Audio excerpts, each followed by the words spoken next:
E o tema da nossa videoaula de hoje é sobre números inteiros. Então, se você quer saber mais sobre o assunto, é só continuar assistindo o vídeo.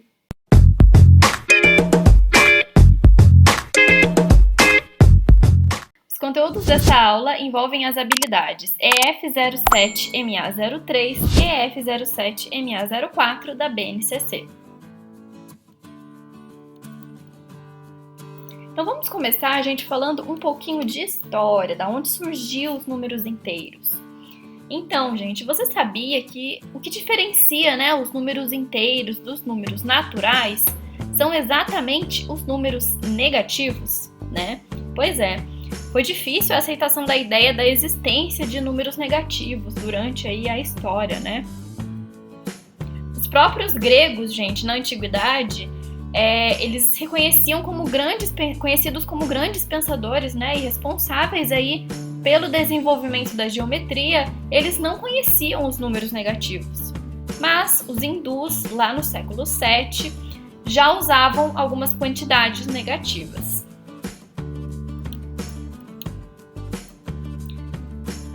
O que a gente conhece, né, que foi o primeiro aí a usar, a gente não sabe ao certo quem foi o primeiro, mas a gente viu aí estudos, né, por volta do século aí 13, que o Leonardo de Pisa, conhecido como Fibonacci, em uma obra sobre álgebra, ele interpretou uma resposta negativa de um problema como um número, né?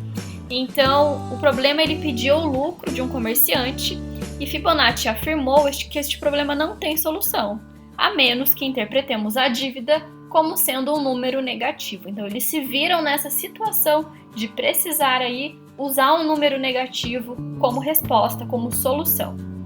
Assim, pouco a pouco, os números negativos foram aceitos como números, até que em 1659, letras foram usadas pela primeira vez para representar tanto o número positivo quanto os números negativos. Mas então, gente, qual seria então a origem exata dos números inteiros negativos? A origem dos números inteiros negativos, ela deu-se não em uma civilização específica, então eu não tenho um lugar exato aonde começou, mas ela começou a pipocar em diversos povos, tá? E eu trouxe aqui para vocês algum deles para a gente saber. A gente teve registros aí dos egípcios usando números negativos, os ingleses, os árabes, os gregos, os hindus e também os chineses, tá? Então nenhum assim foi determinada a origem exata, mas todos esses povos fizeram uso de números inteiros, números negativos aí na antiguidade. Então vamos agora para a definição. Números inteiros, gente, ele é um conjunto numérico composto pelos seguintes números. Eu tenho números positivos, tenho também um elemento neutro e eu tenho os números negativos. Então, a junção desses três tipos de números forma para mim o conjunto dos números inteiros. Os números positivos são aqueles que a gente já conhece, né? O mais comum, número 1, 2, 3, 4 e assim por diante. Ou seja, são todos os números naturais, né? Que a gente já conhece. Eu tenho também o elemento neutro, que é o zero, tá?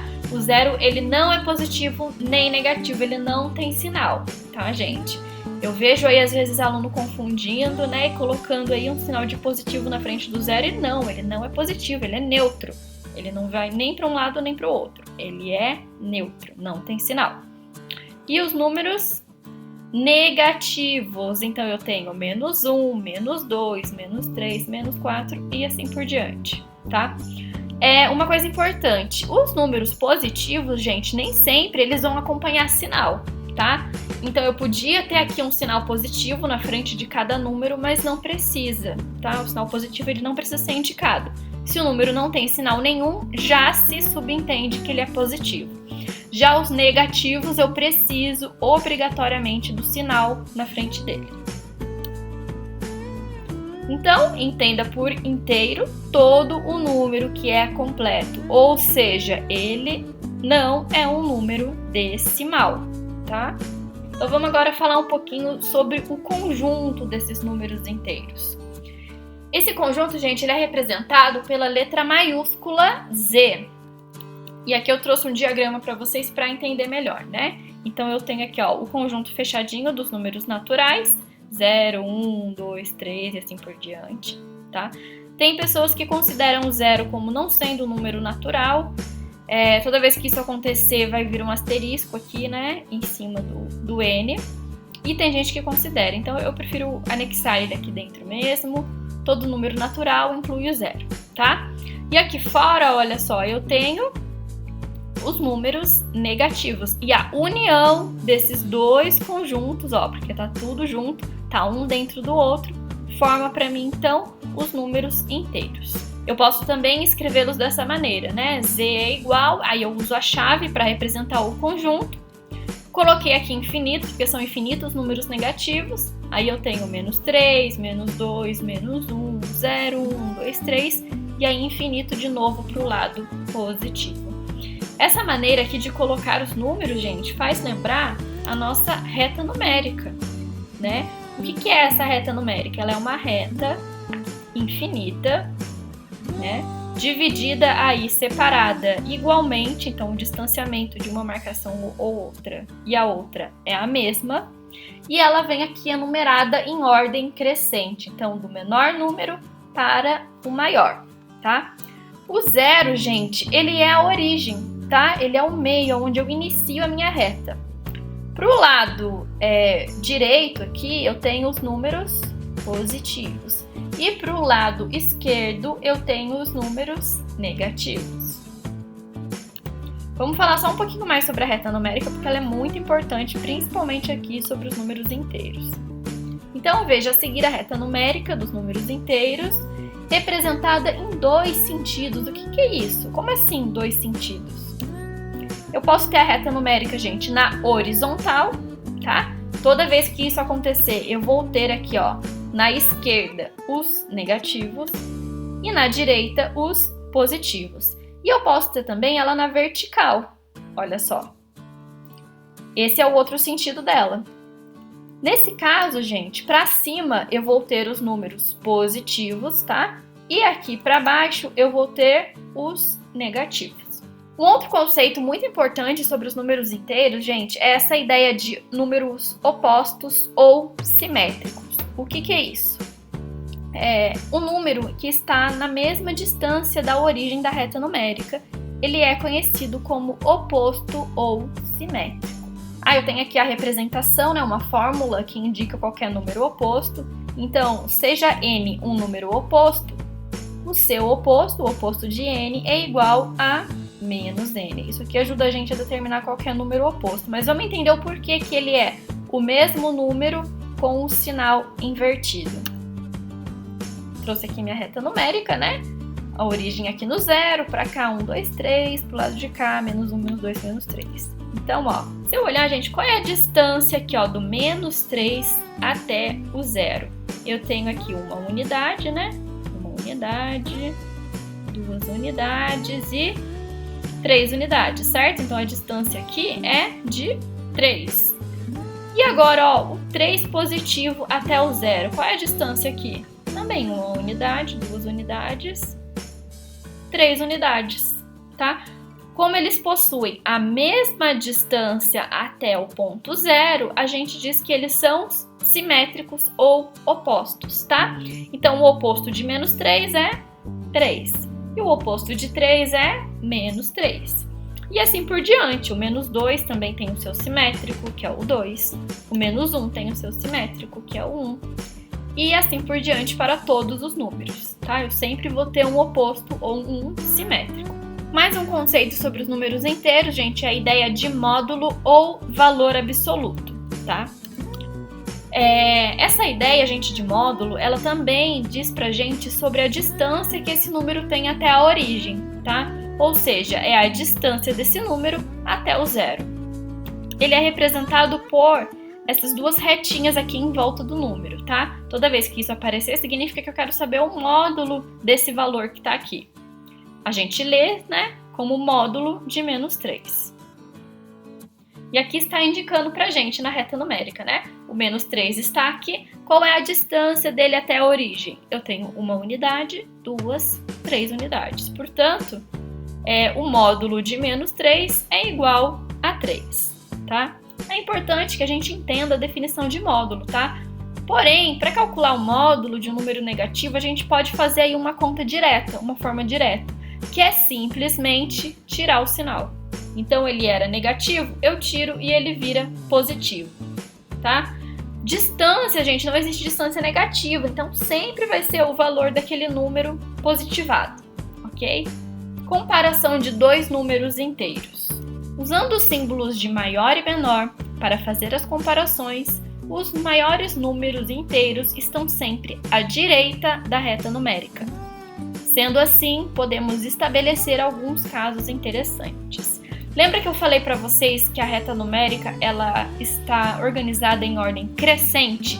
Então, para o lado direito é o lado que ele vai aumentando. Então, quanto mais para a direita esse número está, maior ele é, tá? Vamos ver agora os casos importantes aqui, ó. Primeiro caso. O zero, gente, ele é menor que qualquer número positivo, né? E maior que qualquer número negativo. Por quê? Porque os números positivos todos estão à direita dele, então ele é menor que todos eles, tá? Agora, ele está à direita de qualquer número negativo.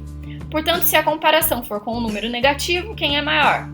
O zero, tá? Então, aqui, o zero ele é maior que menos 5 e o zero também é maior que menos 9. Um número positivo é sempre maior que um número negativo e, consequentemente, um número negativo vai ser sempre menor, né? Porque os positivos sempre estão à direita, então eles sempre são maiores. Ao compararmos dois números inteiros positivos, aquele que está mais distante de zero é maior, porque quanto mais longe do zero, mais para a direita ele vai estar, tá? Então a gente tem aqui, ó, entre 3 e 5, 5 é maior, entre 21 e 9, 21 é maior.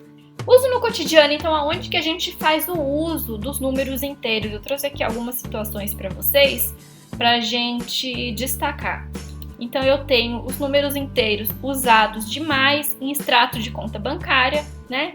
Então, quando, por exemplo, uma pessoa ela gasta mais do que ela tem disponível na conta, o seu saldo final fica negativo, né? Ela fica devendo um saldo e aparece lá aquele valor com um sinal de negativo. E um outro lugar onde a gente usa frequentemente é na temperatura. Então, em cidades onde fazem muito frio, a temperatura pode ficar abaixo de zero, sendo representada, então, com os números negativos. E agora a parte das operações, né? Eu consigo fazer todas as operações com números negativos? Sim, eu consigo. Porém, tem algumas regrinhas aí que a gente precisa prestar bastante atenção. Falando primeiro, então, da adição. Podem ocorrer, gente, duas situações aí com a adição. No primeiro caso, os sinais serem iguais. Então, o que vai acontecer aqui? Vamos ver, ó. Nesse caso, gente, o valor absoluto ele será a soma das parcelas. E o sinal será o mesmo, tá? Por exemplo, vamos colocar aqui duas situações. Olha lá, ó, eu tenho aqui, ó, mais 4, mais 5, mais 4. Então, eu somei os valores, 5 mais 4 é 9, e eu mantive o sinal. Tá tudo positivo, continua positivo. Outra situação, menos 5 e menos 4. Os sinais são iguais também, ó, de ambos são negativos, então eu somei os dois valores absolutos e mantive o sinal deles. Continua com o sinal negativo. Agora vem a outra situação, gente, que é quando os sinais são diferentes. Quando isso acontecer, eu vou fazer a diferença das parcelas, ou seja, eu vou subtrair uma da outra, que o sinal será o da parcela de maior valor absoluto. Por exemplo, vamos lá. Eu tenho aqui, ó, menos 5 mais 4. Os valores, gente, eles são com sinais diferentes, então eu vou subtrair. 5 menos 4 é 1. E o sinal da minha resposta será o de maior valor. Como o 5 ele é maior, ele ficou negativo, tá? Mesma coisa que nessa outra situação, ó, eu tenho aqui agora mais 8 e menos 3. Tirei a diferença de um do outro, que deu 5, e o sinal ficou do maior número. Como o 8 ele é maior, então resultado positivo. Outra situação, subtração. Para resolver subtração, a gente tem que fazer alguns passos aí que eu deixei determinado para vocês. Primeiro passo, o sinal negativo, gente, ele vai modificar o sinal do maior valor. O que é isso? Do maior valor não, desculpa. O sinal negativo, ele irá modificar o sinal do próximo valor. Então eu tenho aqui, ó, menos 5 menos mais 4. O próximo valor aqui é o mais 4. Então esse sinal negativo, ele vai trocar o sinal do 4. Ele era positivo, ele vai ficar, ó, negativo, tá? Segundo passo, eu vou transformar a conta em uma adição. Então ele inverte o sinal do próximo e ele se transforma numa adição, tá? E agora a gente vai resolver conforme aí já ensinado no slide anterior, tá? Então agora eu vou resolver a adição seguindo as orientações já trabalhadas. Se os sinais forem iguais, como é nesse caso, né? Eu vou somar e mantenho o sinal. Vamos agora para exemplos. Mais 5 menos mais 3. Então eu vou inverter esse sinal, então ficaria aqui mais 8. Aqui seria mais, né? Porque eu vou trocar. E aqui, menos 3.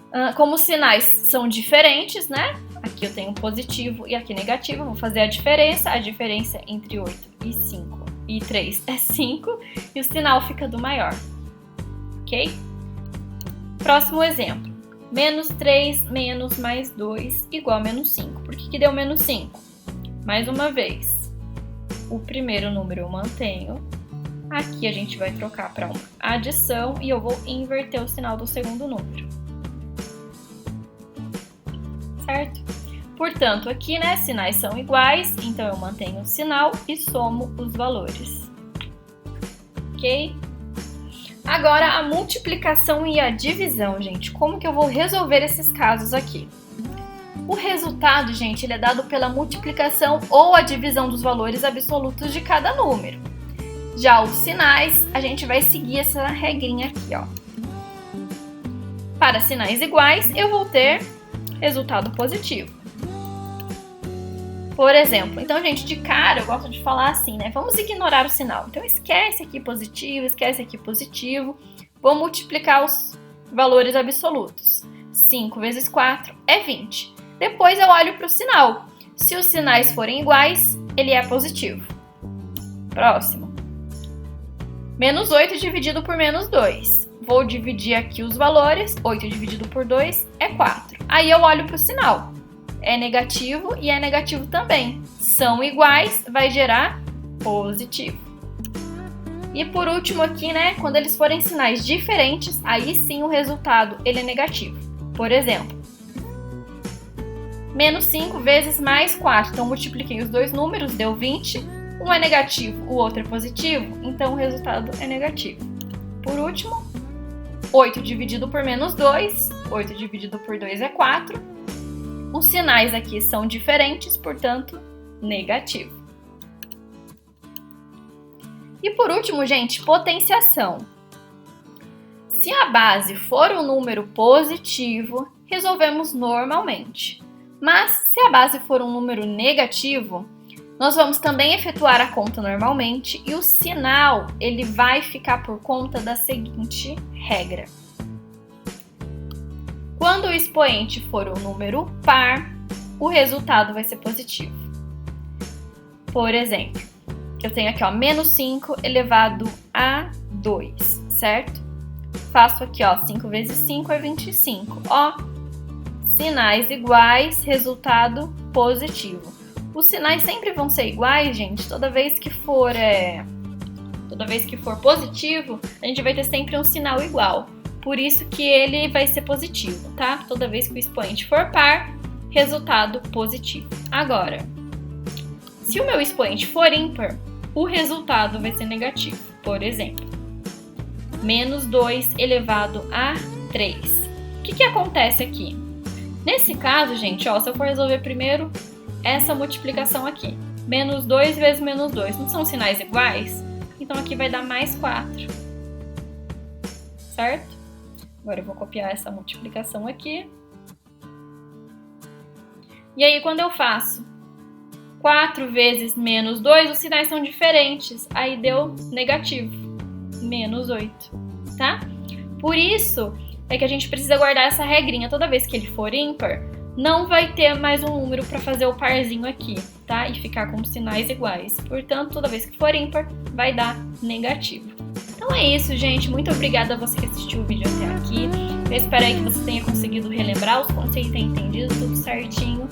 Não deixe de me acompanhar nas redes sociais, Exatamente Falando no Instagram e blog Exatamente Falando no Facebook. E até a próxima, gente!